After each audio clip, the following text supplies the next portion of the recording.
We're going to call our Shelton City Council meeting to order for November 5th, 2019. Will everyone please rise for the pledge? Pledge allegiance to the flag of the United States of America and to the republic for which it stands, one nation, under God, indivisible, with liberty and justice for all. Thanks everyone for attending tonight. Donna, would you call the roll, please? Yes. Councilmember Dorsey. Here. Councilmember Inesco. Here. Councilmember Kranz. Here. Mayor Rogers. Here. Deputy Mayor Peterson. Here. Councilmember McDowell. Present. Councilmember Schmidt. Here. Okay, thank you, Donna. You're welcome. Any changes to the agenda this evening? I know the city manager has one. Jeff? Yes, Mr. Mayor, members of council, I would like to add an item tonight to the action agenda for the lease of the area known as Post Office Park for our holiday celebration this winter. We do have the resolution here along with the agreement that all council members have a copy of, and I'd like to talk about that this evening during action. Okay, hearing no objection, rather add that to action agenda. All right, that'll be item 3. Anything else from the council as far as agenda changes? Okay, hearing none. We'll have council reports, starting with Councilmember Dorsey. Did you say me? Yep. Okay. Yes, please. All right. Sorry. So we had, other than my regular staff briefings, we had a staff breakfast down here one day on 10/16. I met with a constituent with Jeff Knighton in his office on the 24th. We had the library ribbon cutting on the 25th, Spotlight Shelton on the 30th. And today, I think most of us were up at the YMCA groundbreaking. That's all I have. Okay, thank you. Councilmember Inesco. Outside of our staff briefings and city meetings, I attended a meeting in Seattle on homelessness on the 15th.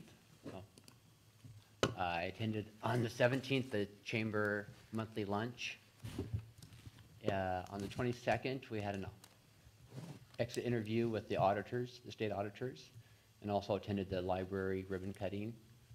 On the 23rd, I attended the Housing Behavioral Health Advisory Board meeting, and we had a ribbon cutting. Am I going? Yeah, I'm in the right direction. Pacific Asset Management ribbon cutting down the road. And on the 30th, we did the Spotlight Shelton. It was a great turnout during a, was it a baseball game? Game 7. Game 7, yeah. And a lot of people showed up. Important one, yeah. And today we attended the YMCA groundbreaking. Yay. Okay, So that's it. thank you. Councilmember Kranz. Well, I did a lot of the items that these two gentlemen talked about, and so I'll probably just say most of them except a couple. And next week I'll be doing my criminal justice board meeting, I believe. I met with Mayor Bob Rogers last week for a little one-on-one conversation, and that concludes my report. Okay, thank you. 2 weeks ago, City Manager Knighton and I met with the county Commissioner Shooty? Thank you very much. And Frank Pinner to discuss the upcoming joint meeting with the council, which is going to be next Tuesday. Attended the Spotlight Shelton, which was a great turnout for that night, and I commend city staff for being there and our city manager for making that happen. I will not be able to make our next meeting on the 19th. Deputy Mayor Peterson will be handling that. Deputy Mayor. Thank you.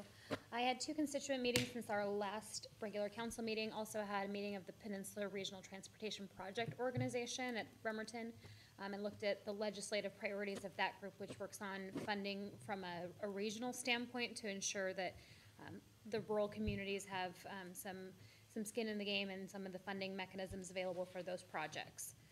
Also attended the library, the dedication of the library project completion, the housing issues briefing that was hosted by the Mason County Association of Realtors, Spotlight Shelton, and today's YMCA groundbreaking.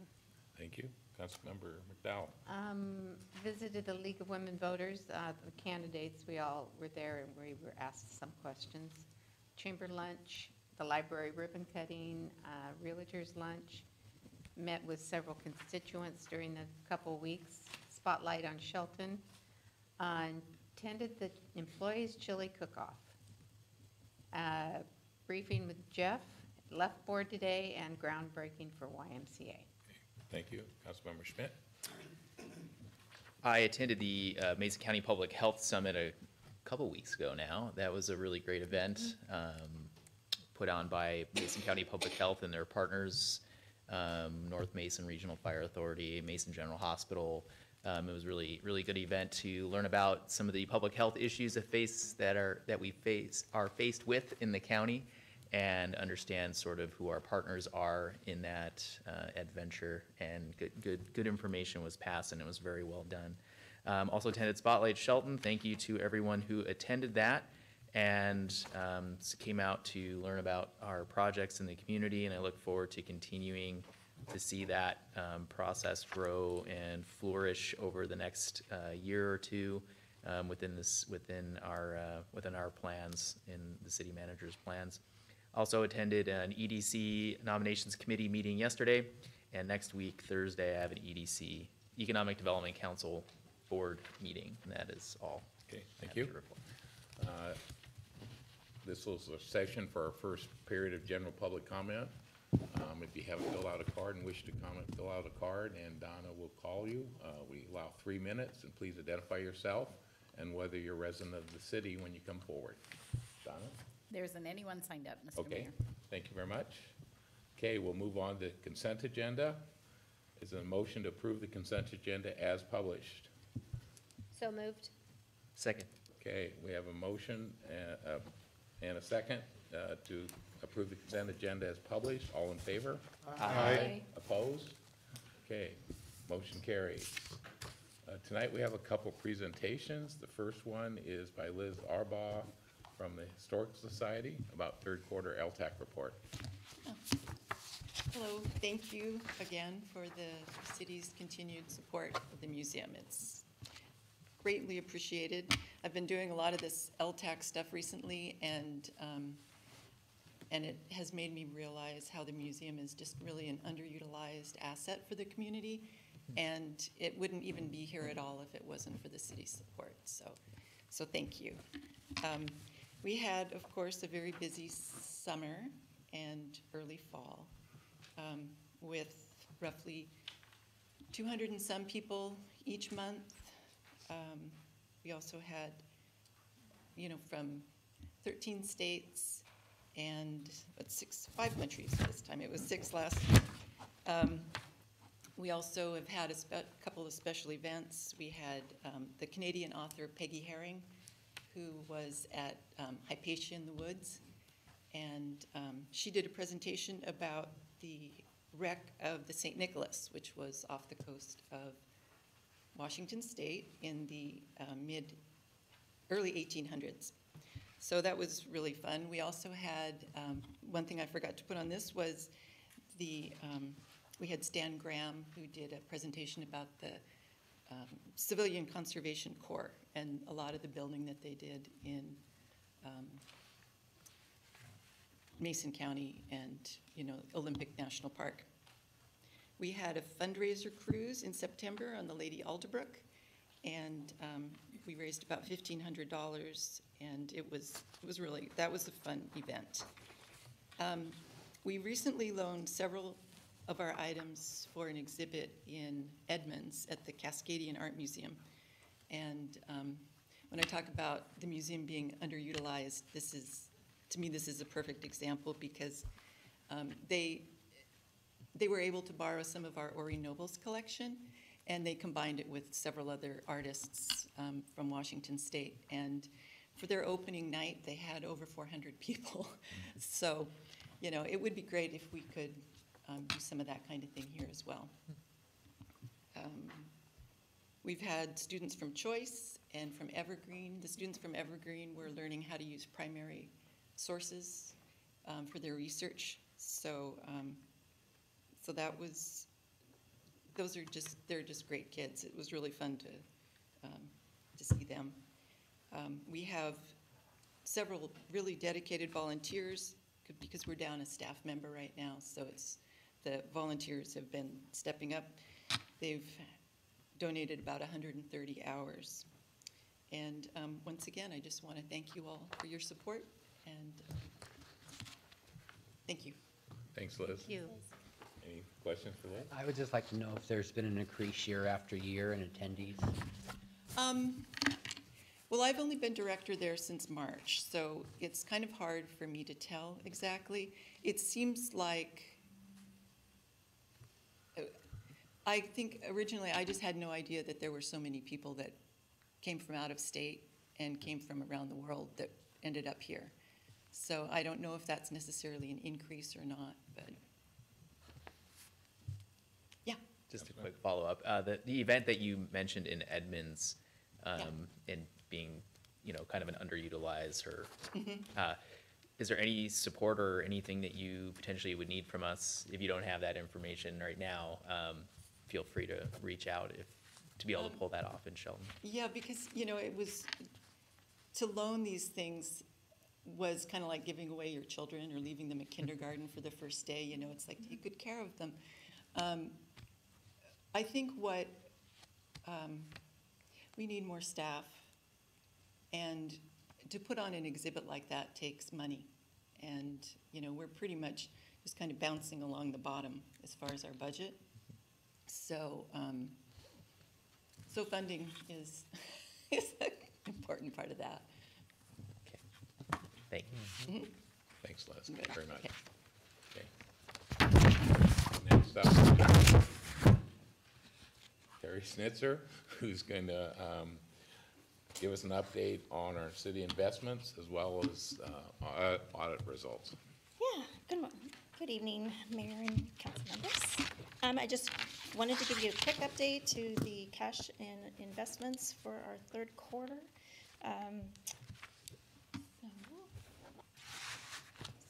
So as you can see, we currently have almost 2.4 in our checking account, and then almost 9.4 million in our LGIP account. That's a local government investment pool. And then 2.3 is our long-term investments. That is increased $1 million from the last time I talked to you guys. And so that gives us a grand total of 14 million.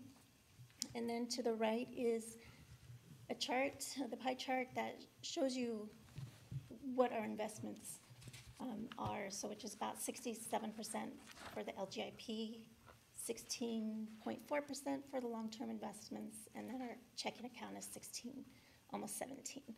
We would like that to get to about a third of the pie for each of those categories, but we're getting there.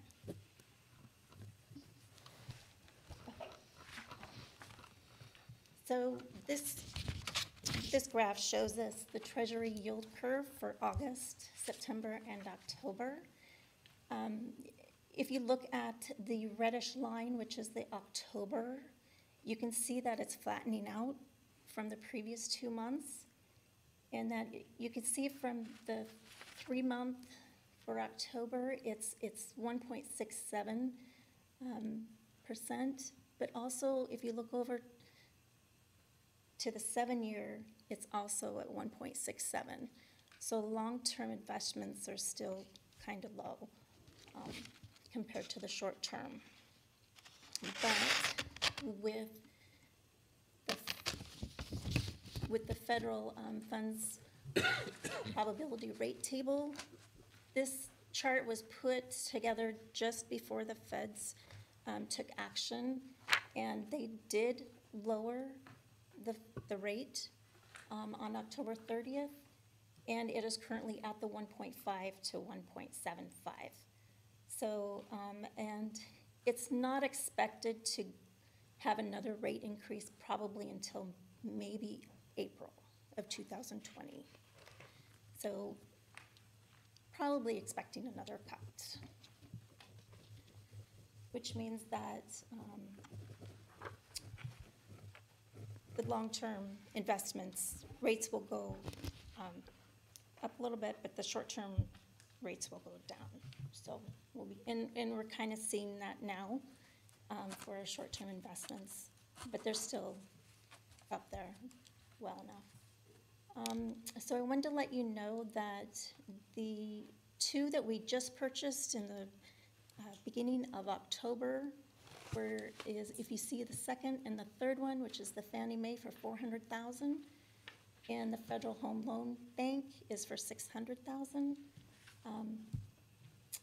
The Fannie Mae one is a non-callable bond, so that, but it will mature on 5/6 of 2021.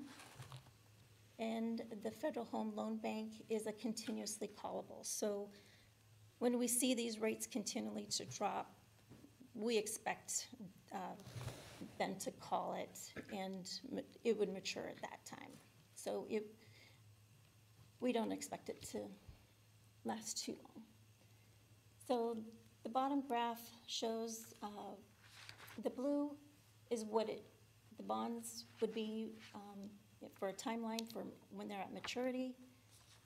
But because we have a lot of callable ones, we expect it all to be within the 1 to 2 year to mature. But we're working on getting a ladder approach investment portfolio, but it's going to take a little time to get there, but we're working on it. So is there any questions on the investments? Any questions? I did not research one for you, Terry, so Thank you. sorry. I appreciate it. So now to the 2018 state audit results. We all know that our state auditors were here.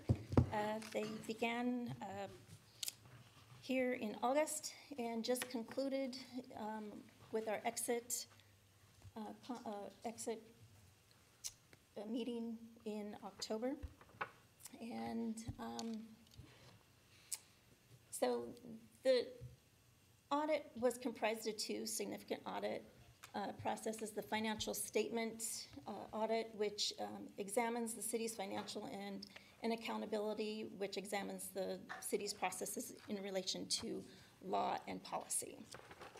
So, and we just want to mention that we really appreciate working with SAO because they did help work with us quite a bit through our 18 records, and was very helpful and patient, and we got through it.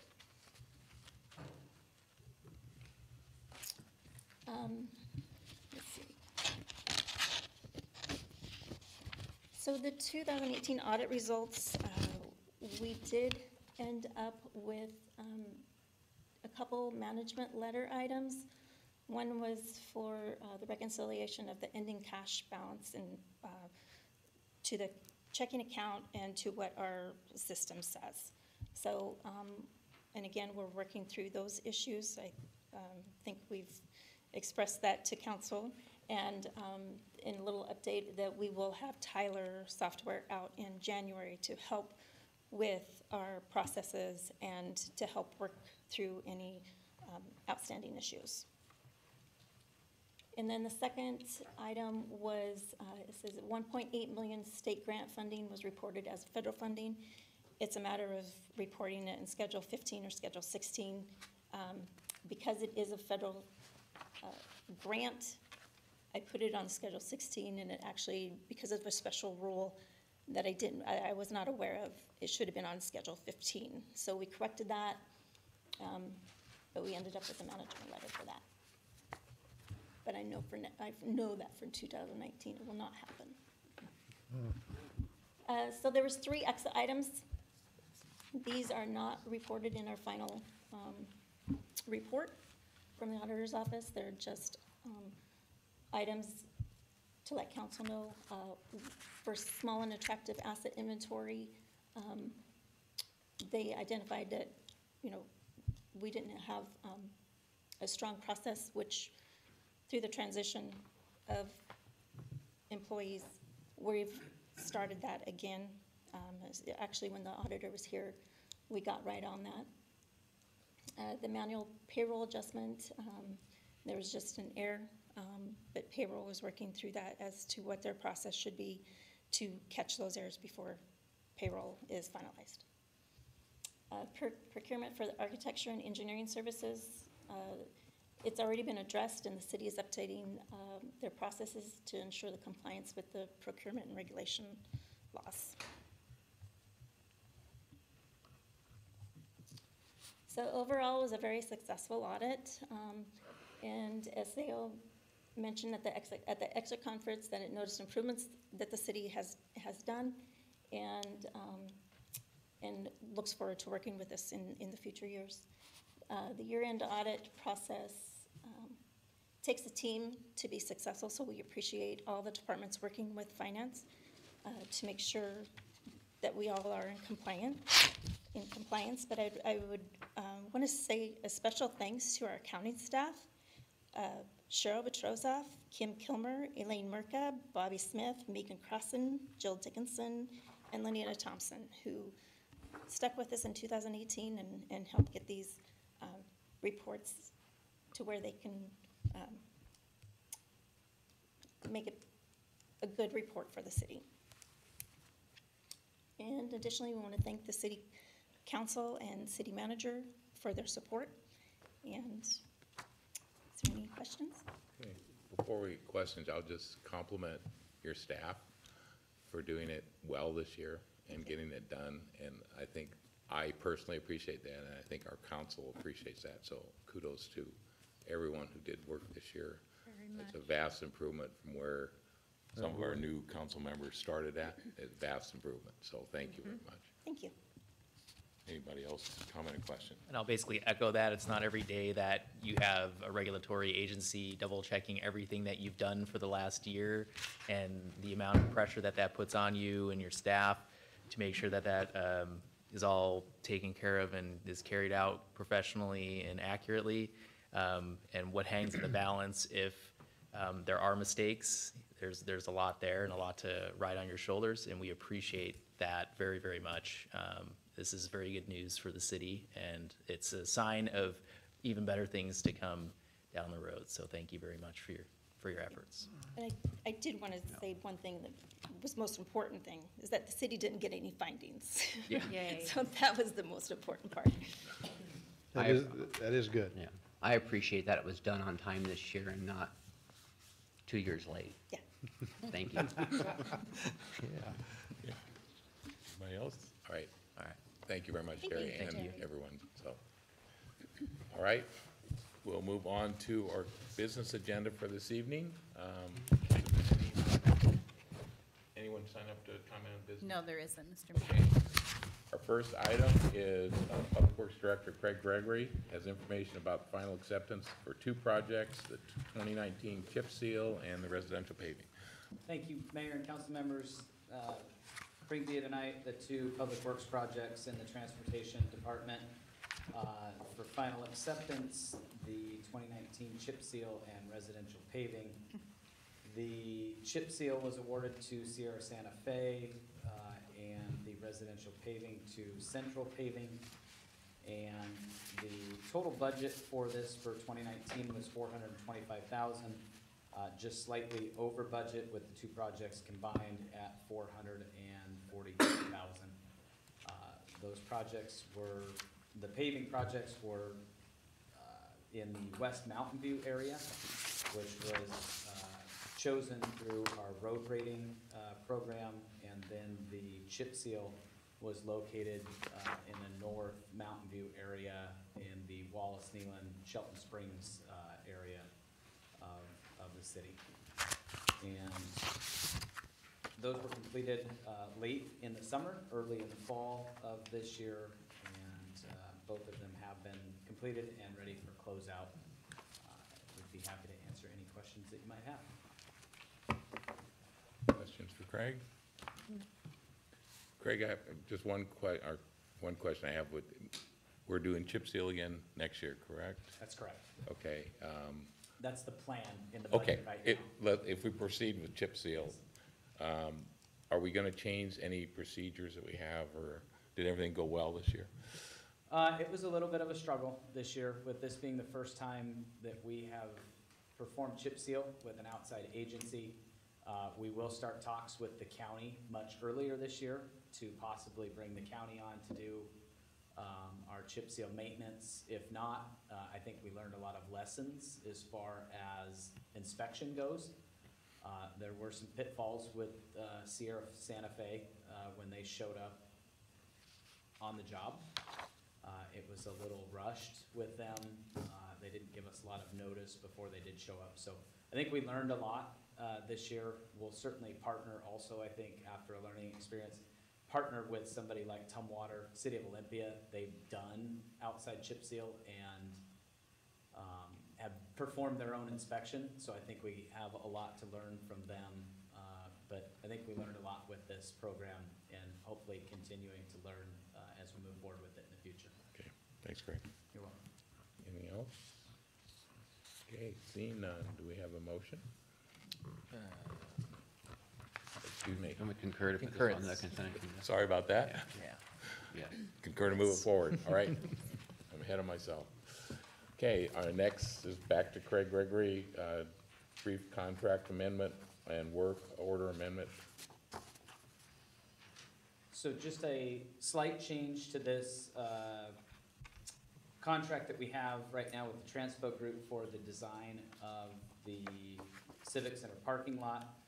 We have changed direction just slightly on them in the middle of their design. When they got back to us with design, with construction numbers, it included a storm facility that went out into Coda Street with an on-site filtration system that was very, very expensive, probably out of our price range to construct that project overall. So we have taken another look at that project to include an on-site retention pond just to the south of the parking lot, and also taking out some of the paving and turning some of the east portion of the parking lot into a community park to save some funds also. So revamping that just a little bit for an increase of about $23,000 to change direction on them at this point, to redesign the storm pond and then that east portion of the parking lot. And that they have agreed to at this point to reduce those costs.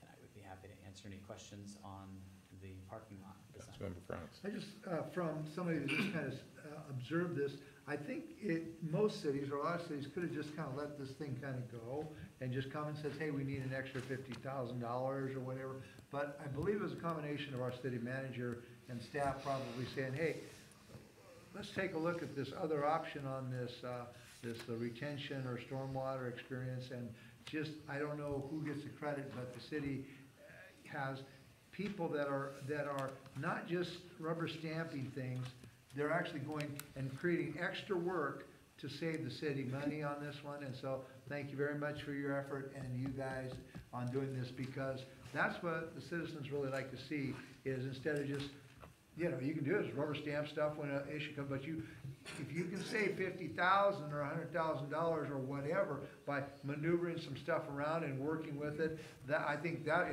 was brilliant in my opinion. And so thank you very much. Thank you. Thank you.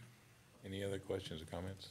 Councilmember Schmidt? Just for clarification, they're going to design with the assumptions here. They're going to redesign that pond to accommodate whatever storm needs are related to the parking lot and parking lot only, correct? That's correct. I think when we do take a look at that, we will oversize it somewhat. Okay. If we need any more capacity further in the future, we do have a portion of that property that's still under city ownership. So I think sizing that appropriately so that it's not just the parking lot, Great. I think would be prudent to do. Great. Okay, we concur to move this contract amendment Concur. forward, all right? Yep. Next item is to our city manager, Jeff Knight, to share information about a joint lobbying agreement. Thank you very much, Mr. Mayor, members of council, and members of the public. The city council and the county commission met back on June 11, earlier this year, to discuss the concept and the viability of a joint lobbying agreement between Mason County and the city of Shelton, and how that might advance all of our interests as part of the community moving forward in cooperation and as partners in some of these legislative asks. Staff has, after that meeting, developed a framework that you have in front of you for an agreement with the county to share a lobbyist for various items on both of our legislative agendas. That comes off the comprehensive, the SEDS list. Let me see if I can get this right. The Comprehensive Economic Development Strategy there list for both Mason County and the city of Shelton. The agreement you have in front of you would require approximately $650 additional per month over and above what we pay today. But I think would advance our interests along with our partners' interests in the community overall as we move forward. I'd be happy to answer any questions. Okay, thanks, Jeff. Questions on this? We talked the other day, and I think you were saying that this sharing would really only take effect when we have projects that benefit both the city and the county. That's correct. So there are basically two hurdles, if you want to call them that. I don't really like to characterize them that way, but if you see it that way. It is part of the SEDS list that I mentioned and would benefit both jurisdictions. So both those criteria have to be met in order for a project to move forward. The other thing that I neglected to mention a little bit earlier, this is only for capital asks, capital request asks for to build projects for our communities, not necessarily policy agenda items that we would like to see change at the state level. That would be done wholly on our own through the lobbying contract we have currently.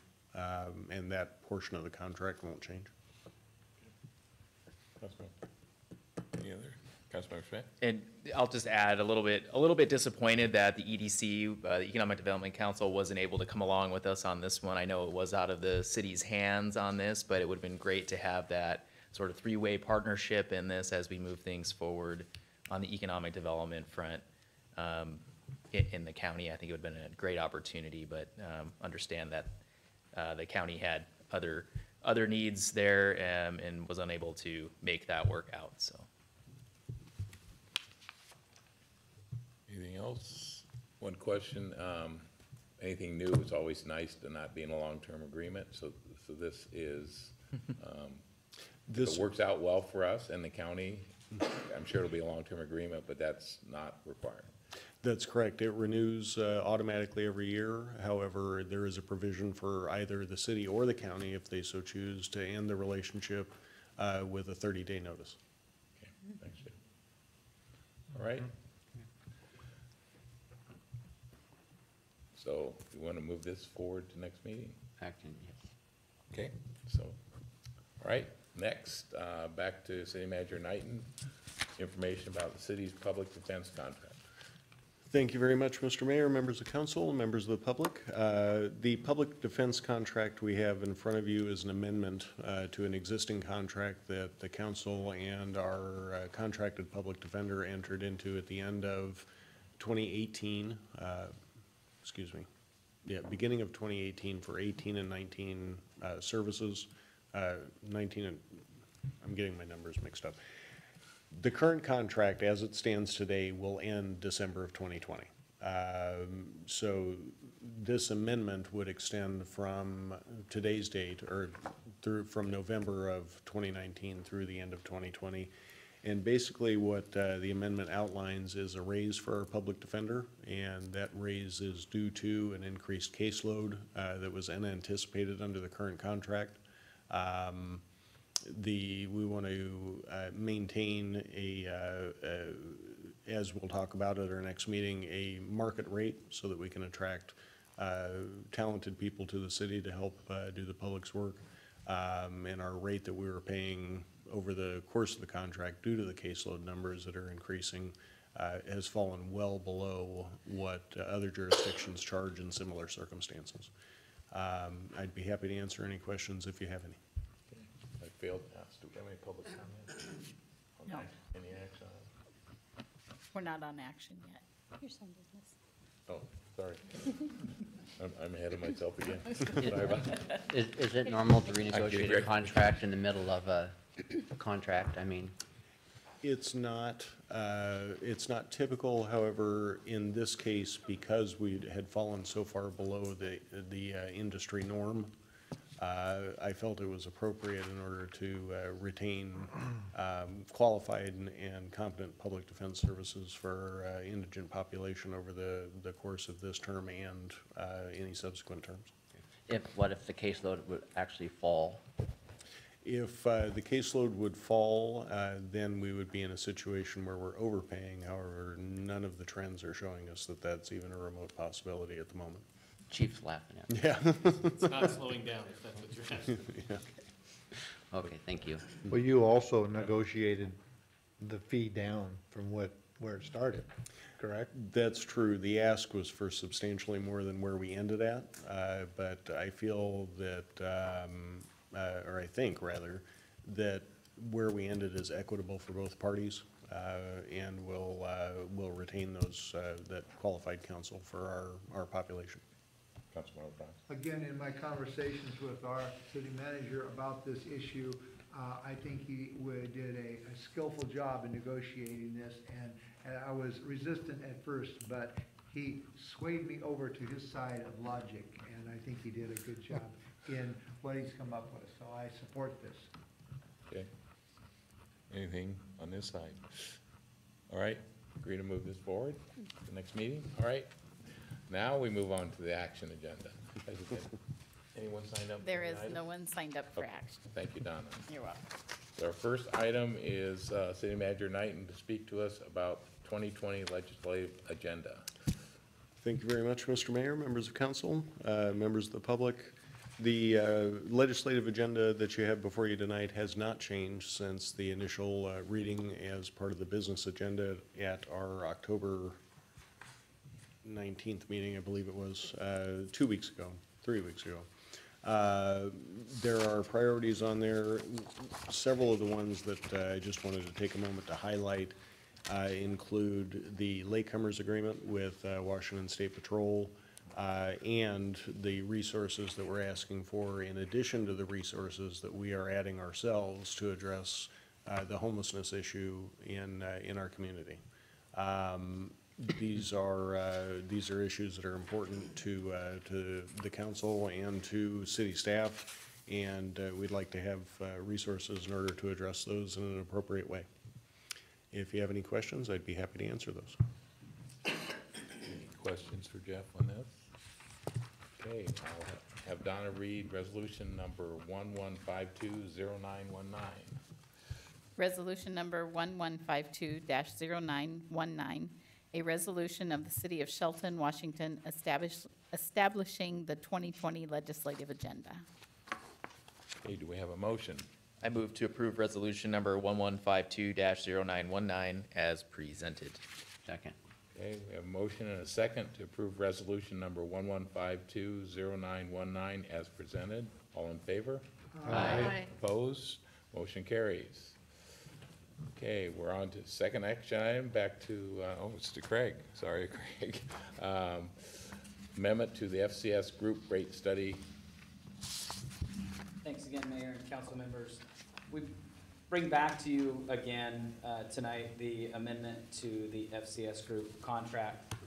When we first started out with the FCS group, they took a look at our rates and brought us back a recommendation that staff would be satisfied with.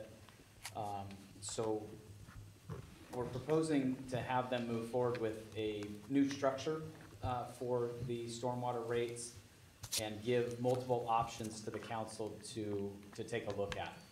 And with that, we also went back, and Public Works staff actually went back and looked at all of the accounts that have impervious surface, and also the calculations that each parcel has of impervious surface. So to get an accurate count of what's actually out there in the city of Shelton, and to make sure that we are billing for every parcel that is out there.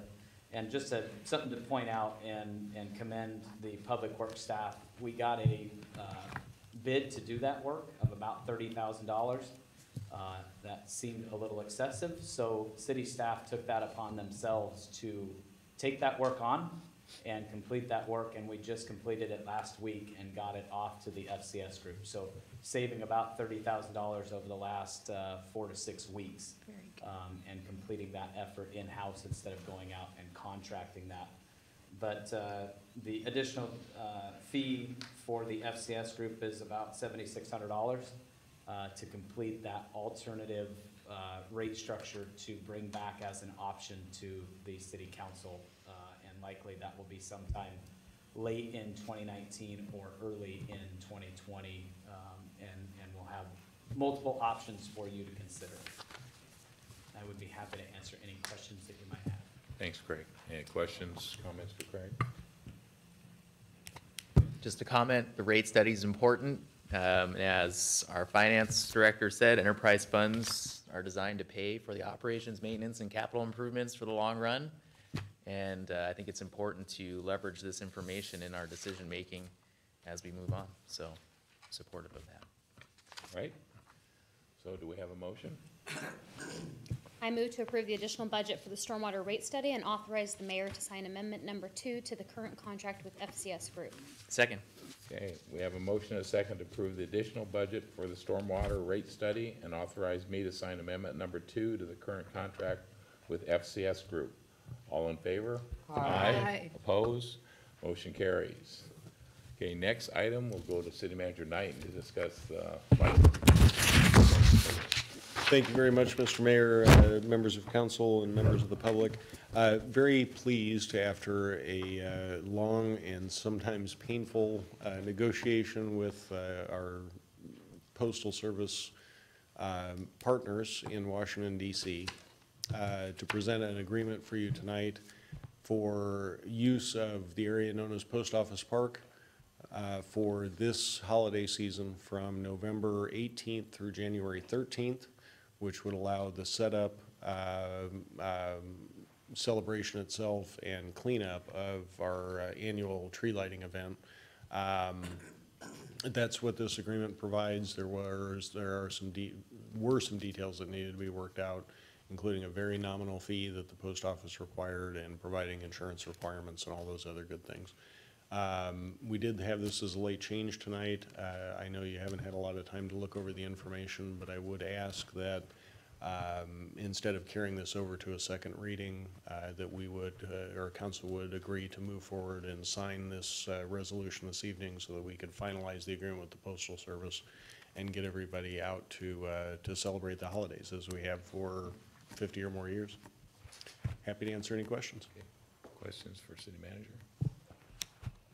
I'll just ask the question. It's obvious to me, but just for the record, the license agreement is a standard license agreement from the post office. The only changes that were made were an agreement on the fee and the dates that are on the cover page of that agreement. Okay. So I'll ask for a reading of Resolution 1154-1119. Resolution number 1154-1119, a resolution of the Council of the City of Shelton, Washington, authorizing a license agreement to use the area known as Post Office Park for holiday celebrations. You have a motion? I move to approve resolution number 1154-1119, a resolution of the Council of the City of Shelton, Washington, authorizing a license agreement to use the area known as Post Office Park for the holiday celebrations. Second. Okay, we have a motion and a second to approve Resolution 1154-1119. All in favor? Aye. Opposed? Okay, motion carries. And thank you, Jeff, and all the staff who helped get this done, at least in the short term. Thank you very And much. hopefully we can find a permanent solution so Yep. we can use that park forever. We are working on a permanent solution. Okay, thank you. Okay, administrative report, City Manager? Thank you very much, Mr. Mayor. A couple things I wanted to mention. First, I would like to introduce our new Communications and Government Relations Specialist, Mary Ricker. You all met her at the Spotlight Shelton event, and she's already been on camera at iFiber Radio, and wasn't put too much on the spot, so that was a good thing. Mary's getting settled in and is going to meet all the other communications folks from around the community here probably next week to get acquainted. And we're very happy to have her on board. Let's see, Spotlight Shelton, many of you mentioned that in your council reports. It was very well attended, and I want to continue to have those events both here in the Civic Center and throughout the community. And what it's really designed to do is to have people come talk to us. We have short presentations at those events in order to provide some information to our community, but really, you know, come talk to us. It's, we're not just the government, we're people. We want to hear what you have to say, and that's what these events are designed to do. And they don't always have to be the greatest things, as long as we can talk about issues facing the community, and people in the community can help us find solutions. That's what we're trying to accomplish. Wanted to mention also Library Hill Trail. There has been some discussion in the community about Library Hill Trail and how long it will remain closed. The plan at this point is to keep it closed for a period of monitoring and evaluation to see if the solutions that we've implemented have worked to address the issues in that neighborhood. And assuming it has at this point, and we will monitor to make sure that it has, we would expect to reopen that trail sometime in the spring of next year. And continue to monitor that to make sure that it stays the way it is today after the closing of the trail. Lastly for me, and then I'm going to turn it over to Director Gregory for a few minutes. Wanted to wish everybody a very happy Veterans Day for next Monday. And with that, we're having a meeting tomorrow evening here in the Civic Center about our Western Gateway project, and I'd like Director Gregory to address that and a couple other things. So, as City Manager Knighton pointed out, tomorrow night at 6 o'clock, we will be holding the Western Gateway project, kind of intro to that project, and it is going to be a very short presentation. We're just getting into the first portions of design, and really, we want to bring the public in to really get ideas. What are the thoughts from the public of the things they want to see, the design elements that they want to see on Railroad Avenue from 7th out to the city limits? What are maybe some of the hurdles or things we need to get through that we haven't thought about? We certainly don't think about everything out there or can consider everything, so we like to hear from the public and the business owners. We already have met with what was the Downtown Visioning Group and some business owners from that area. We met with them about a week and a half ago and got some ideas from them. We'll continue that conversation after we get a little further into this, but we really want to hear from the public that will be affected down in that area and the general motoring public, and bring the ideas to us so that we can consider those and see what we can and can't do. And those will be from funding, just to see if we can do some of those things that the public wants. So tomorrow night at 6 o'clock here in the Civic Center. And then the other thing that I wanted to point out tonight, I want to thank Councilmember Dorsey for attending the Infrastructure Assistance Coordinating Council awards banquet almost 2 weeks ago on the 23rd over in Wenatchee. Quite a travel over there for a one-day event or a luncheon.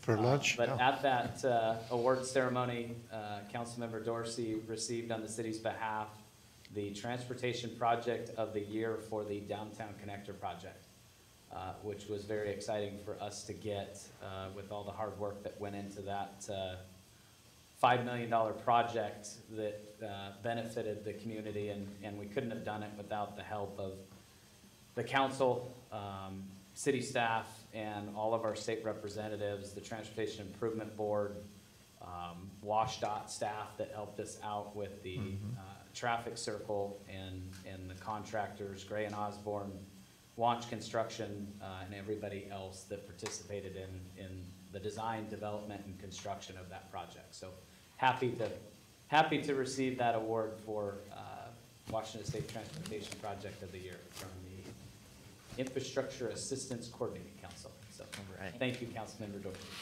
Yeah. Most welcome. I was happy to do it. And I thank you especially. That's right. Thanks, Greg. And I want to share one little thing, can I? Yes, sir. When I brought the award back, I actually brought it the next morning, I got back kind of late. And Mr. Knighton said he expects he's going to receive more of those in the coming years. Good. Absolutely. So I'm going to hold him to it. Okay. Multiple candy corn awards. I'm going to back up one agenda item. I forgot general public comment for the second period. Did we have anyone? It was a safe skip because we don't have Okay, anyone. I just want to make sure. So, thank you, Donna. Okay, welcome. City Manager.